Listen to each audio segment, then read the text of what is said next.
Hey there, folks. How's it going? Welcome to pre-recorded class for week one. We're going to be focusing on tune Freight Train, really old song.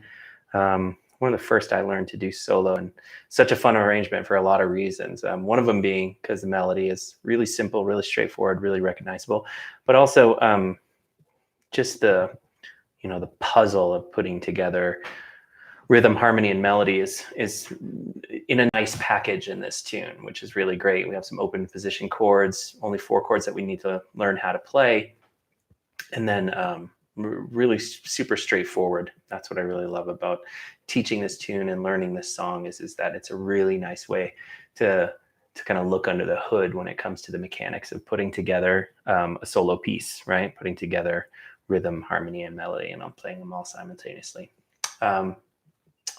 Yeah, so just like before, there's a pre-recorded class, so make sure to watch it on your own schedule, and then also you can rewatch it and skip parts that aren't relevant, rewind parts that are. So make sure you're using it to kind of its best abilities.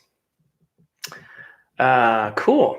So I think probably the best place to start with this tune would probably be the melody. So and of course, don't forget your first assignment is to listen to this song a bunch. I put a couple of really good videos up on the website, and so make sure you're watching those. If you can get it onto a Spotify playlist, just get the song into your ears somehow through the beginning of this week. Yeah. So if we take a look over here, the melody is always the place that I like to start, and I've actually uploaded into the Sound Slice course just the melody itself. So this is a really great way to start to get dive into the tune and really just find out where your fingers need to be for a lot of these. Now, one thing you'll notice is that rhythmically, this song isn't too complex. What you've got is half notes, quarter notes. You got a couple ties in here, like these places right here. You got to pay attention to another one here that ties across this bar line. Of course, the outro has a little bit of a different rhythmic structure. For the most part, really what you have is kind of these descending lines. See these descending lines here that are in half notes. So whenever I'm looking at a new melody, I really like to clap it first before I do anything, and I'll kind of sing it while I'm clapping it as well, so you can start to get it into your head. So we can start from the top. 1, 2, 3, 4. Half, half, half, half, half, quarter, da. And then we've got to wait that whole measure there. So half notes, and then the little quicker quarter, and then a nice long to hold it through. So now that you got kind of the cadence, remember what we're probably going to see is another repeat of that rhythmic line, right? And we've got a little different starting point, a little different ending point, but it's repeated identical to that line as well. So keep that in mind. Really, you're just repeating the exact same phrase through here. Cool. So let's try it. 1 through 8. 1, 2, 3, 4. Freight train, going so fast. 3, 4. Freight train, going so fast. See, just repeating that line again. Now it gets a little bit trickier here. Remember, this is 3 beats for this dotted half. So it's bum, 2, 3, bop, bum, bum, bum, 2, 3, bum, bum, bum, bum, 2, 3, bop, ba, da, da. Yeah, really getting to know that melody before you get it under your fingers is such a great thing to do. Let's see if we can clap it from 9 through to the first ending, and then we'll take it all the way from the top. 1, 2, 3, 4. 1, 2, 3, da, da, da, da. Bum, bum, bum, bum, bum, bum, bum, bum. Just like that. So, my favorite step in terms of sequencing is just taking this to the ukulele. But let's say we're just going to play one note on the ukulele. So we're going to play all the wrong notes with all the right rhythms. There might be a right note or two in there, but yeah, just one note, trying to match that whole rhythm will take a little bit faster. From the top all the way through to first ending. 1, 2, 1, 2, 3, 4. Boom. Boom. So fast. 2, 3, 4. Half, half, half, half. Ba, da, da. 2, 3, 4. 1, 2, 3, ba ba da da 2, 3 da da da da 2, 3 ba ba ba ba 2, 3, 4. And don't forget, there's another rest here. 4 beats of rest before you hit that repeat and jump back to the top. Okay, so melody itself, remember, not too tricky, not too complicated. There aren't any real tricky kind of syncopated rhythmic phrasing in here, but really make sure you know the melody, be able to play it well. One of my favorite things to do is once you've got this melody under your fingers is to just play it along with something.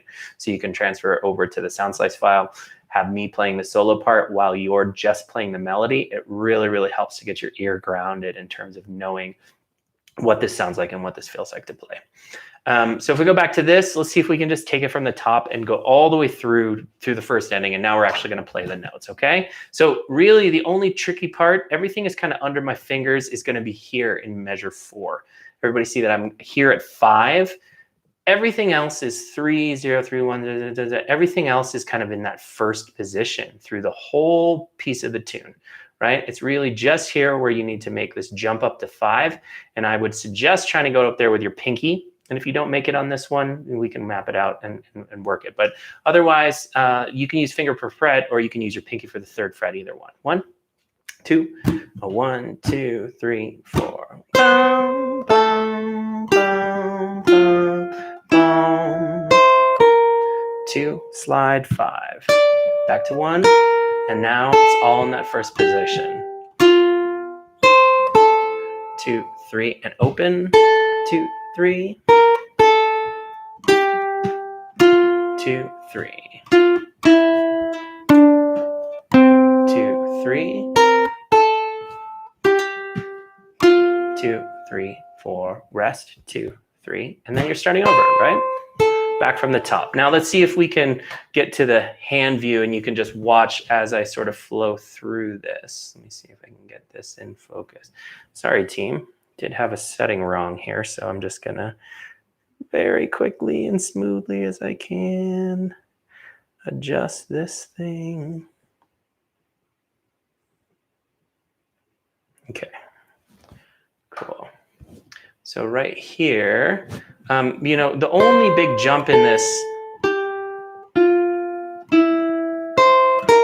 is right here. Shift once, pinky, and then when the pointer finger comes back to 1, then you're really back in this first position. Now, one suggestion I'm going to make on this run through, make sure you have the visual reference in front because we're going to be using this camera angle.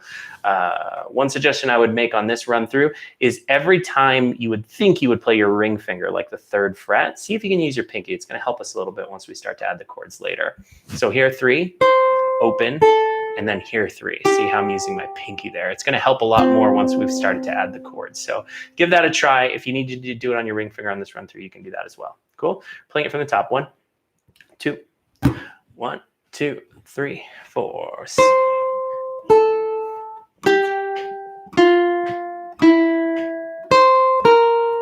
2, 3, up to 5. 1, yeah. 2, 3, 4. Bum, bum, bum, bum, bum. 2, 3. 2, 3. There's that whole melody. I'll put this up and play it 1 through one more time. We'll just pretend we kind of hit that repeat. 1, 2, ready, and.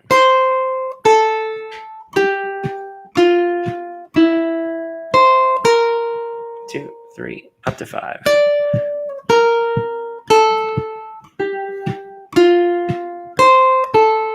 2, 3, and 2, 3.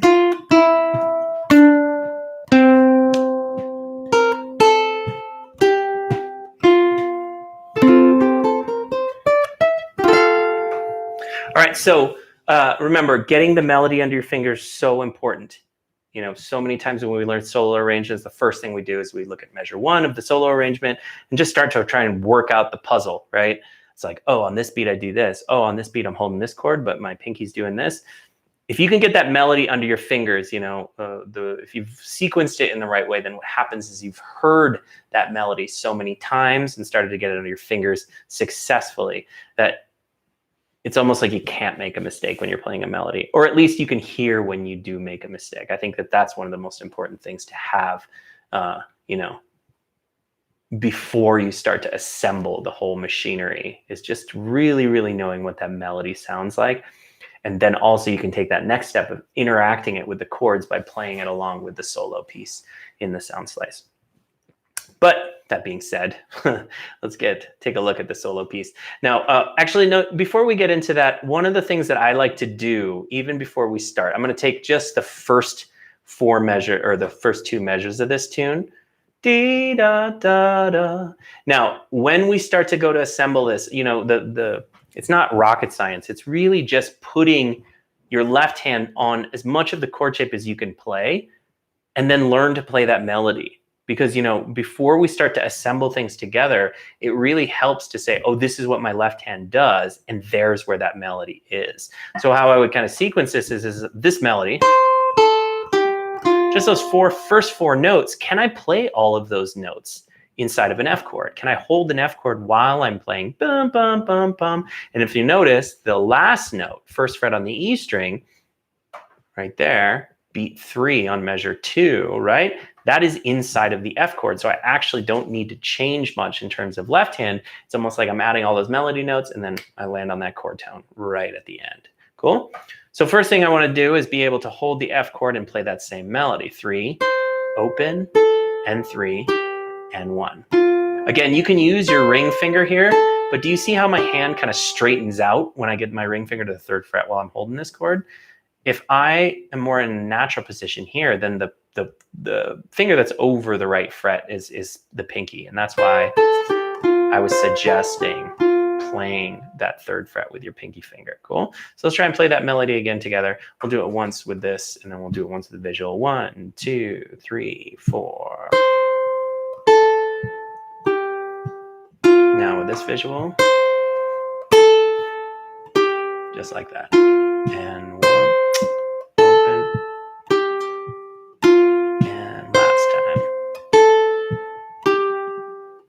Beautiful. So even before we start to get visuals, even before we start to do a visual reference on the actual solo arrangement itself, I can just start to almost conceptualize in my mind what my tasks are going to be, right? Right hand is obviously going to be doing something a little more intricate than just playing that melody, but it is going to be playing that melody as well. So it's really, really nice to have it under your fingers. And then the left hand, of course, needs to hold an F chord while it's also trying to add those melody notes. Normally I'd say, does anybody have any questions? But since I'm the only one here, I don't have any questions. All right, so all of you guys should have this in front of you, but if you don't, you can take a look at it. Now, one of the new additions to the sound slice arrangements are these red notes, being the melody notes. So if you look, if I took away all the black notes, I'd be left with these red notes, and you can see that melody happening. Bum, bum, bum, bum, bum, bum, bum. One of my favorite things about having this visual reference is that at any point, you can stop whatever you're doing in the solo arrangement and just figure out what that melody line is, right? It's so clear and visible. And you can just stop, work out what fingers go where, how do I play that melody while I'm holding this chord. All of those things can really get worked out in a more simplified way before you start to slide all the pieces together, start to make that machine kind of turn, the full solo machine going. And it also is beneficial for when you're working on a longer tune, right? Where you might not be able to learn all of the melody as quickly as we did. Maybe you work on the A section, and then if you want to move ahead to the B section, using these red notes as reference is super, super helpful, because then you can figure out what those melodies are. And remember the sequencing, right? Clapping rhythms, playing one note on the ukulele with those rhythms. If you don't forget that sequence, then really, any melody, no matter how challenging, can be accomplished. Okay, cool. So now I guess we start the assembly here, and let's just take a look at what happens in measure 1. So we're keeping the rhythm really simple. And if you look, the rhythm is actually repeated, right? Now, one of the things that sometimes throws people off is if they're looking at this half note, they think this is actually a different value. But remember, this quarter note is tied to this quarter note, right? So if you see these two notes tied together, then what you do is add those values. 1/4 plus 1/4 equals a half. So really the rhythm is just doing this. 1, 2, 4, 2, 4, 2, 4. So one of the steps that we can do here is if we know the melody, even without knowing the words, right? Dun, dun, dun, dun, dun, dun, dun. Then what we can do is assemble the other half or the other side of what we're trying to do, which is accompany ourselves while we're playing that melody. So we transfer the melody back up to our voice and we can sing that melody while we're accompanying ourselves on beats 2 and 4, and that's going to give us the structure of our main rhythm, right? So just those first two measures would sound like freight train, freight train.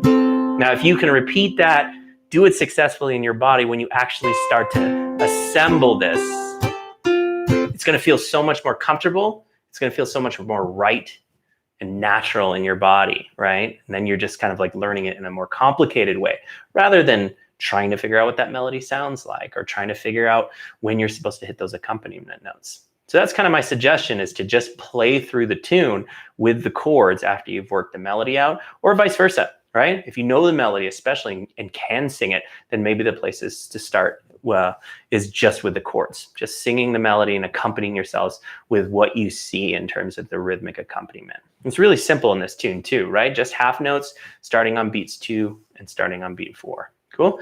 So if we wanted to jump to that and be able to do it, then what I would look for is just these. I'm talking about the chord letter names. I am not talking about all of these different voicings, which are going to, these pictures are going to help us when we're trying to say, oh, what chord shape am I holding or am I playing during this moment in the tune? But really, I'm just looking for the chord changes. F, C, back to F, and then to this chord, A7, and then B flat, and then to F, right? Super straightforward. Just if anybody doesn't know those chord shapes, we got F here, right? And then, of course, C, and then back to F. And then when I go to that A7, my pointer finger jumps up to the C string, just that one. And then the last chord shape, which will be B flat, and then F. Right? So let's see if we can sight read this and just play those chords. And remember, just playing on 2 and 4. 1, 2, 3, 4, just like that. Right? 1, 2. Actually, let's shrink this down just so. Yeah, that's a pretty good visual. So now we got all the chords. 1, 2, a 1, 2, ready, singing the melody. Freight train, C, going so fast. Freight train, back to F, going so fast. A7, please, dun dun, B, bum bum, bum bum, bum bum, F, bum bum, C, bum bum, and it kind of dipped out below right there. Oh, I gotta shrink it even more. Cool. Try it one more time. 1, 2. A 1, 2, a little faster now. 1, freight train, going so fast. Freight train, F, going so fast. Here's that A7. To the B, bum bum, bum bum, to the F, bum bum, bum bum, C, bum, back to F. Bum, bum, bum. And then we would repeat there. So again, in that situation, we're actually accomplishing what our final goal is. We're just doing it in a really simple way, right? Singing the melody rather than playing it on the ukulele, accompanying ourselves in the rhythm. You can actually hear it and start to feel those things combining. That's really what I think is some of the strongest foundational work that you can do before you go to just assemble all the parts, looking at measure 1, which is where we'll get into now. So looking at measure 1, let's see if we can just map this out a little bit. Now we get just a little closer view. Okay, so first thing I'm looking at is being able to play that melody like we did right before we started to look at this. Being able to play this melody while I'm holding an F chord, right? So here 3, open, pinky down for 3, and then there's my first fret, that last note. So really left hand doesn't need to do much, right? And then if I start to get into the assembly, what I see is that I play a note, and then right after that, I play the chord, right? And so that's the key here is that on the downbeat, if the chord is altered, then what you want to do is make sure that you hold that melody note through. See, I hit 3 here, and then I hit this version of F. I've got this mapped out. This doesn't look like a familiar F. But here, when I hit this chord, since my A melody note was open, then I hit a normal F chord, right? Same thing here. 3rd fret on the E string, I try to hold it through the accompaniment beat. And so that's why this picture here looks nothing like an F, but it is an F. And then the last one is an F that I know, right? So making those alterations as you're accompanying yourself. I'll play through it once. You can get the visual, and then we'll look at it, the picture together. 1, 2, 3, 4. Note, strum, note, strum, 3rd fret, and hold it there. And then release, just like that. 1, 2, ready again.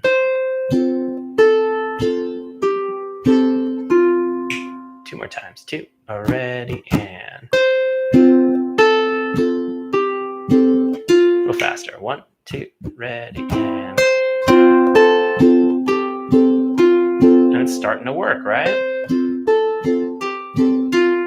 Right? And for me, getting this down, those first 2 measures is so much more, it's so much more progress than working through the whole piece, even if you get all the way to the end once and not actually be able to play it musically, right?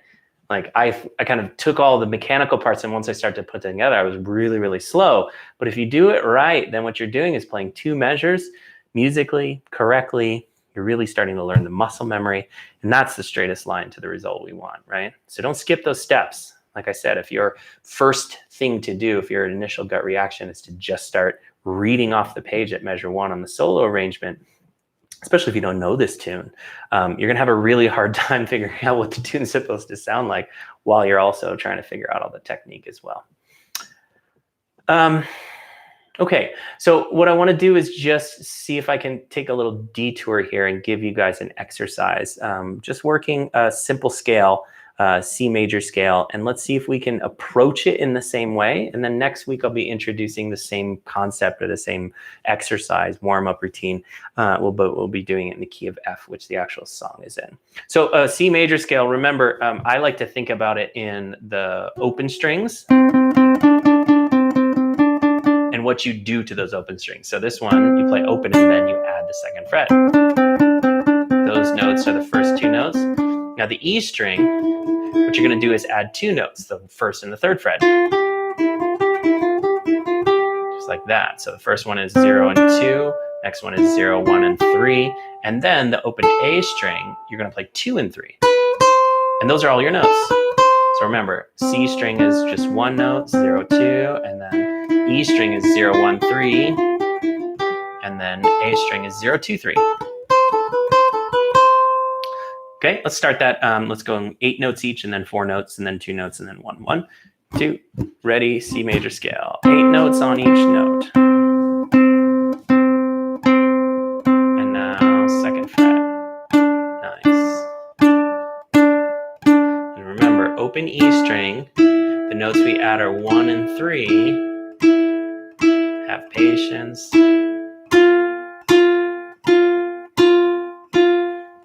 3rd fret.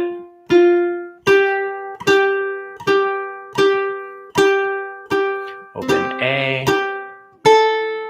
Now remember, alterations here, 2nd and 3rd fret, right?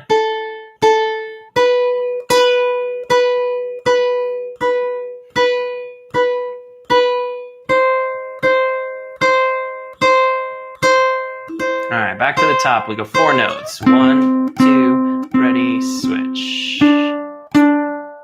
And switch. 0, 1, 3.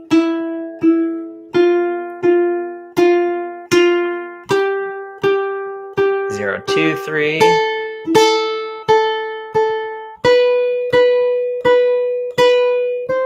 right, 2 notes each. Here we go from the top. 0, 0, 2, 2, 0, 1, 3,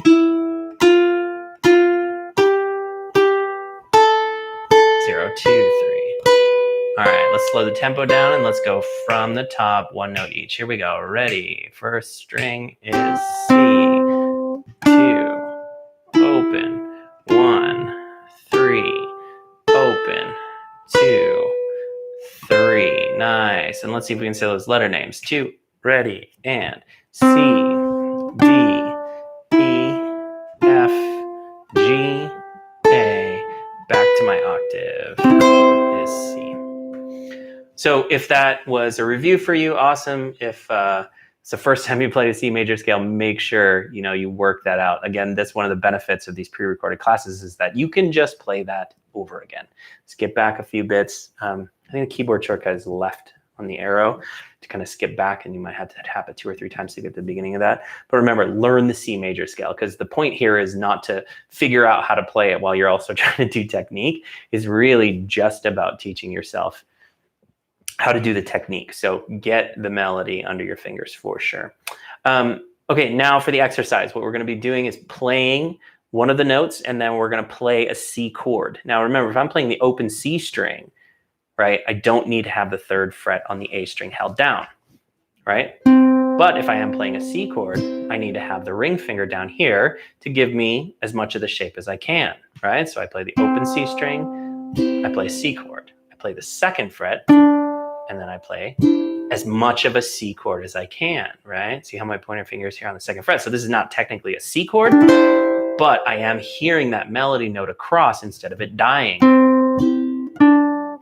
See how if I pick up my pointer finger, that note kind of dies. It doesn't sound like a half note like we want it to. It's actually, if you play it again, then it feels like that melodic note is sustaining, right? So it's open C, strum, 2nd fret, hold it there. Then I go to the E string, which is just a C chord, pointer finger, 3rd fret. Now here I'm going to need to make an alteration because I need the note A. So I'm going to pick up, strum all the open strings, 2nd fret there, and 3rd fret.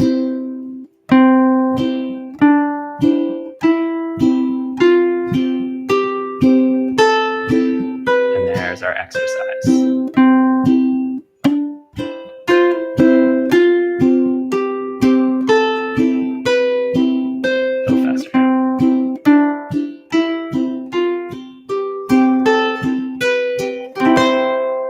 Bonus points if you can do it backwards, but forward is a great way to do it. And remember, think to yourself, you don't want to be thinking about what a C major scale is. You really want to be trying to put those elements together with the chord in time with the rhythm to start to create that illusion that multiple things are happening. So that's the exercise that I want you folks to be working on through this week. And remember, you're not going for speed, right? I just sort of ratcheted it up a little so you could hear it at tempo. Because eventually when we're playing this tune, we want it to be able to have a little bit of a clip to it. We're going to spend week 2 and 3 starting to introduce some other different rhythmic elements. Starting to get our rhythm more complicated, but at first what you really want is fluency. Be able to hear that melodic line moving through those chords and that rhythm be really steady, really predictable, really consistent. I think consistency is so important when we're starting to build these things, because the more musical you can be, the more you're going to have success right away, right? I think we've all struggled through, the first couple measures of a solo piece and go, I think I did all the right steps, but that didn't sound anything like the tune. It didn't sound like anything like solo instrumental music. It kind of sounded like, I don't know, a CD skipping or just something not musical, right? And that's not what we're going for. If we can achieve success at a more simple level and kind of progress the difficulty, then we're going to be in a lot better situation. And we've already taught ourselves what the song is supposed to sound like. All right, let's move to the next couple measures here. Now here we've gotten through. Now here's where it gets a little bit interesting. You're going to play the open C note and then play the C chord like you normally would, But then I run into this new note, right? Everybody see how there's a quarter note here, and it's kind of disrupted the natural flow of how the rhythmic cadence has been working, which has been note, strum, or note, accompaniment, right? And so in this moment here, what we're going to do is we're going to try to find that note inside of a C chord, right? And you know, this is not a mystery to anybody. Everybody's seen this chord before, which is just a C7, right? That 0, 0, 0, 1, which is happening on beat 4 in measure 3, right? So this chord right here, but you do see that it is a melody note at the top of it. It's not all accompaniment, it's actually here. And so what happens is, since it's on rhythm, all I'm gonna do is strum this chord with that new note added to it, right? So if I started on that measure, I'd got open, I'd play a C chord, and then I'd play the A string, and now I'd land on the C7 chord, and now I've got this new note that's happening on beat, where everything else, all of the melody notes have been happening away from the beat of the rhythm that we've been playing. I think this is a great little segue, or a great opportunity to talk a little bit about an important concept in solo playing.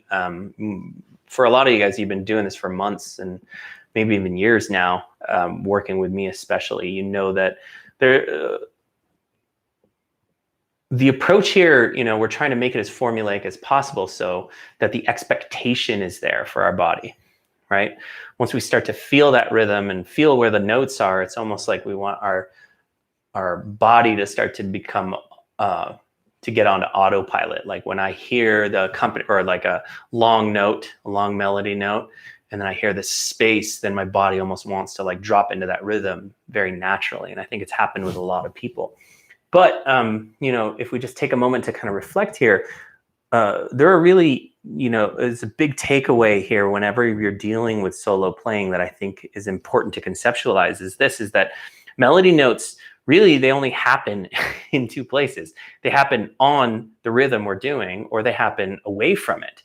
And so I introduced this concept, it was years ago, but now I'm talking about it again. And I think it really helped me to kind of put things in perspective, which is basically to understand that, you know, those are two different concepts that you're applying to solo playing. But what's kind of great about it is it's like, those are the only two concepts.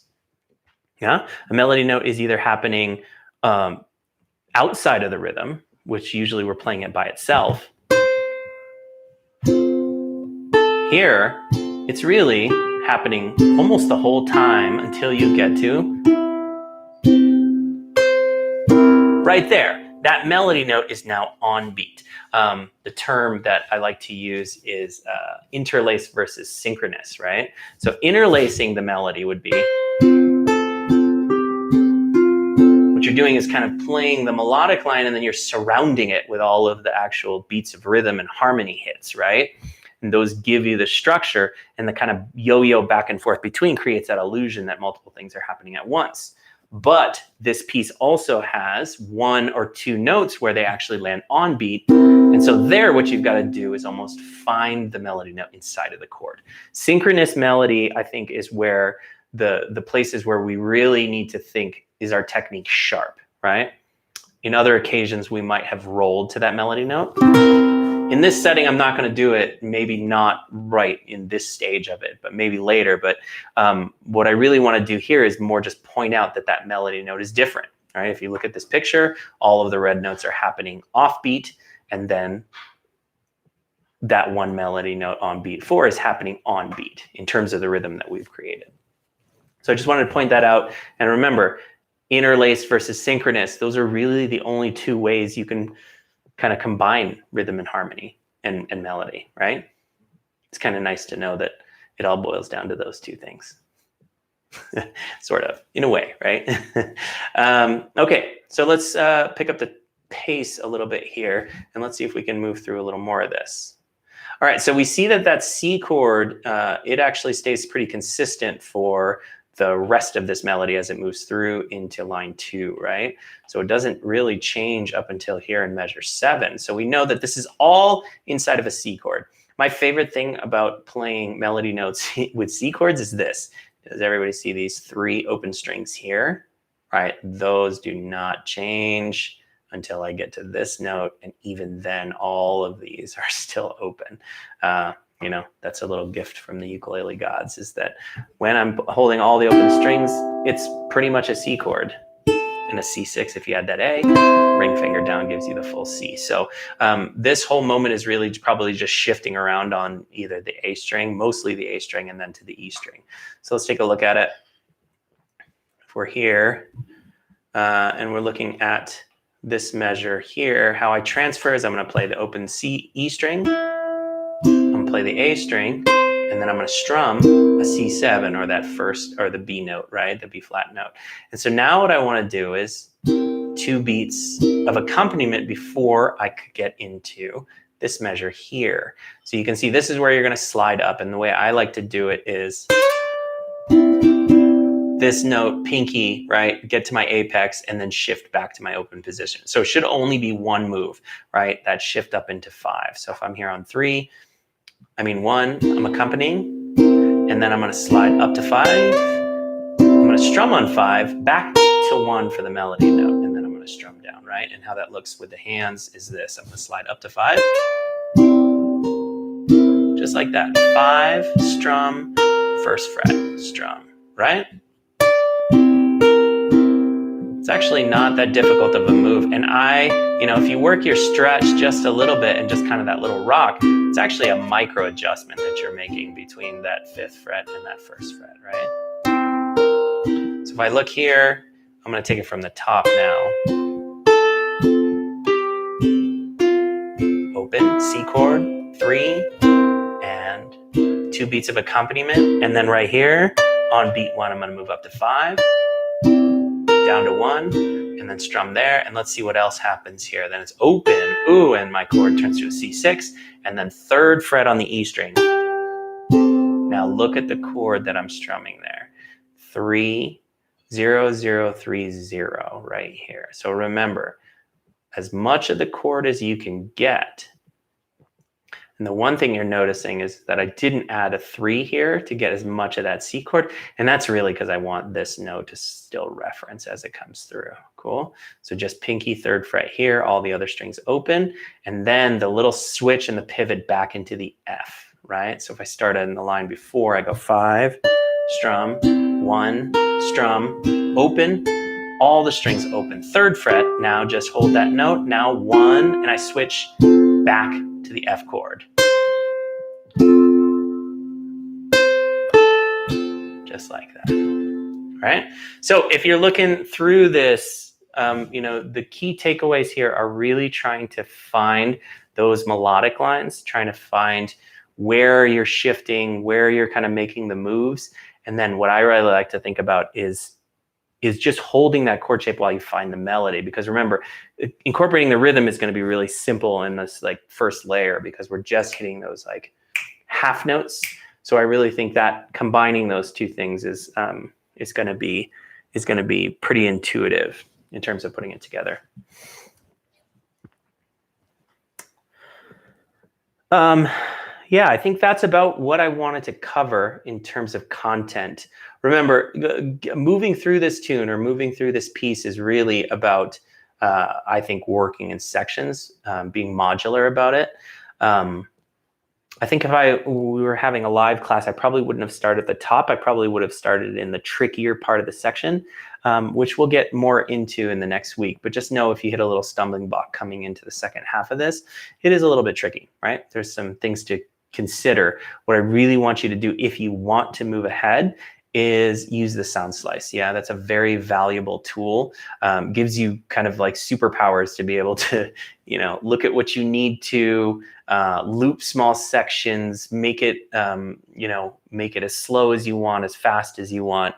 So make sure you're using that tool to its full advantage. Like I said, I've told you guys a lot of times, it's like, if I really wish I had this learning tool, but it's not very helpful if you don't know how to use it, or you aren't good at, you know, using that toolbar and creating loops for yourself and figuring something out. one thing I wanted to mention too is remember there is a functionality where you can actually turn the arrangement off and turn the video off. So that can give you a really big close-up view of my hands, or it can take away the video if it's not relevant to you when you're working at that moment. So just to review, remember, we want to work this exercise, that C major scale.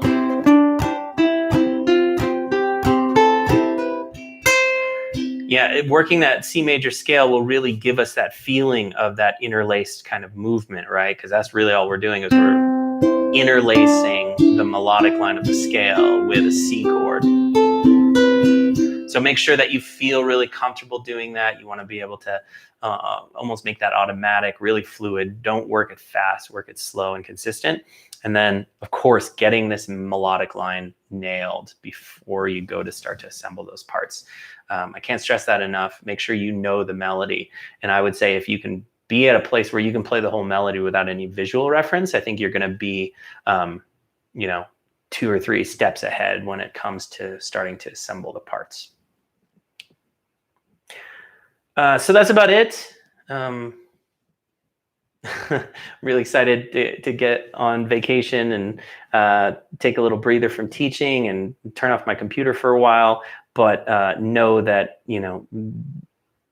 I'm going to try to make myself available a handful of times while I'm away for this break. So checking email and checking the Slack feed and things like that. If you do get to places where, a little bit of guidance could be helpful, maybe I could shoot you a quick video, something like that, please let me know. I'll see if I can squeeze it in. Otherwise, have a great couple of weeks. Have fun getting into this tune, and we will see you guys on the 15th. Remember, we're making that switch from Monday nights to Tuesday nights. So the 15th will be our first live class.